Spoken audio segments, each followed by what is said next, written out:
ఉన్నారు. కౌశిక్ రెడ్డికి దూకుడు ఎక్కువ ఉంది, దూకుడు తగ్గించుకోమని చెప్పి హరీష్ రావుకు ఆయన సలహా ఇచ్చిన దానం నాగేందర్. మీరు మహేష్ సినిమాలో దూకుడులాగా పోతున్నారు. సరే, నాకు దూకుడు ఎక్కుంటే దానం నాగేందర్ గారికి గోకుడు ఎక్కువ ఉన్నది.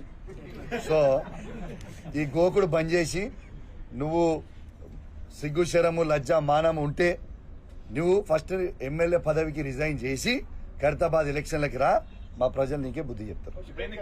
కౌశిక్ రెడ్డికి దూకుడు ఎక్కువ ఉంది, దూకుడు తగ్గించుకోమని చెప్పి హరీష్ రావుకు ఆయన సలహా ఇచ్చిన దానం నాగేందర్. మీరు మహేష్ సినిమాలో దూకుడులాగా పోతున్నారు. సరే, నాకు దూకుడు ఎక్కుంటే దానం నాగేందర్ గారికి గోకుడు ఎక్కువ ఉన్నది. సో ఈ గోకుడు బంద్ చేసి నువ్వు సిగ్గు శరము లజ్జ మానం ఉంటే నువ్వు ఫస్ట్ ఎమ్మెల్యే పదవికి రిజైన్ చేసి ఖైరతాబాద్ ఎలక్షన్లకి రా, మా ప్రజలు నీకే బుద్ధి చెప్తారు. కౌశిక్ రెడ్డికి దూకుడు ఎక్కువ ఉంది, దూకుడు తగ్గించుకోమని చెప్పి హరీష్ రావుకు ఆయన సలహా ఇచ్చిన దానం నాగేందర్. మీరు మహేష్ సినిమాలో దూకుడులాగా పోతున్నారు. సరే, నాకు దూకుడు ఎక్కుంటే దానం నాగేందర్ గారికి గోకుడు ఎక్కువ ఉన్నది. సో ఈ గోకుడు బంద్ చేసి నువ్వు సిగ్గు శరము లజ్జ మానం ఉంటే నువ్వు ఫస్ట్ ఎమ్మెల్యే పదవికి రిజైన్ చేసి ఖైరతాబాద్ ఎలక్షన్లకి రా, మా ప్రజలు నీకే బుద్ధి చెప్తారు. అయ్యా రేవంత్ రెడ్డి గారు, ఇప్పటికే మీరు హైడ్రా అని బైడ్రా అని రోజుకొక బిల్డింగ్ కూలగొట్టి మీరు ఇబ్బంది పెడతా ఉన్నారు హైదరాబాద్ ప్రజల్ని. ఇలా హైదరాబాద్ లో పెట్టుబడులు పెట్టాలంటే భయపడే పరిస్థితికి తీసుకొని వచ్చిర్రు.